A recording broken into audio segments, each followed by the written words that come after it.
In early May 1940, the strange war ended, the period after the Polish campaign of Nazi Germany, when France and Great Britain declared war on Germany, but no real fighting took place.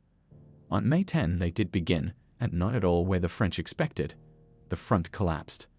German troops were rapidly advancing to Paris, and Churchill, who flew to the French capital on May 15, 1940, found the French general staff in panic and the city, over which carried the smell of burning documents. With the fall and surrender of France in June, the British Empire was left alone with Germany. The Soviet Union did not enter the war on Britain's side. The United States kept silent and pretended that the war in Europe had nothing to do with them. The Japanese were at war with China. France, now truncated to half of what is now known as Vichy France, signed a peace treaty with Germany and agreed to pay contributions. It was at this point that Churchill made one of his most famous speeches, "We shall fight on the beaches," indicating his willingness to fight. The obvious threat at that moment was the French fleet, which could fall into the hands of the Germans. It was necessary to get rid of this threat by capturing or sinking the fleet of a former ally. This operation was called the Catapult, and it is perhaps one of the most unpleasant operations in the history of the British Navy. There was no problem with those ships in British ports. Boarding parties captured French ships at Portsmouth and Plymouth, at Alexandria and Dakar. However, the greatest danger was the French squadron, which was based at Mers el-Keba, near the Algerian port of Oran. At this base were located the main forces of the French in the Mediterranean Sea: 4 battleships, 2 new type and 2 old, 6 leaders, many destroyers and submarines. The French were commanded by Admiral Jansoul and the British by Admiral Somerville. They were both long familiar with each other. The British admiral issued an ultimatum to the French squadron, offering to surrender. No one wanted a fight, but the British had orders, and the French were unwilling to obey the ultimatum. To give up or sink their ships they were not going to, and the transition to the side of the British could cost dearly to their native defeated France. The British announced, if before 1630 the French do not obey, they open fire. The French admiral rejected the humiliating British ultimatum. Gensoul replied that he could surrender the ships only by order of the general command, to sink only in case of threat of their capture by the Germans and Italians. Therefore, the only option left is to fight. This news was passed to Churchill, and he ordered to solve the problem. The French had to accept the terms of surrender or sink the ships, or they must be destroyed by the British. Somerville's ships opened fire at 1654, even before Churchill's instructions, and the ultimatum expired. The British literally shot up the French ships at the breakwater. De Gaulle later noted, "The ships at Oran were in no condition to fight. They were at anchor without any possibility of maneuver or dispersal.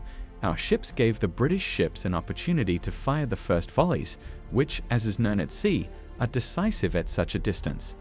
The French ships were not destroyed in a fair fight." The battleship Brittany went up in flames. The battleships Provence and Dunkirk were damaged and ran aground off the coast. The leader Mogador was badly damaged and the ship ran aground. The battleship Strasbourg, with the rest of the leaders, were able to break through to sea. They were joined by destroyers from Oran. The British tried to attack the French battleship with torpedo bombers, but without success. Hood began to pursue Strasbourg, but could not catch up. Somerville decided not to leave the old battleships unprotected. In addition, a night battle with a large number of destroyers was too risky. Compound H turned to Gibraltar, where it returned on July 4. Strasbourg and destroyers arrived at Toulon. After the French declared that the damage to Dunkirk was minor, Churchill ordered Somerville to finish the job. On July 6, the British re-attacked Mers el-Keba with air power.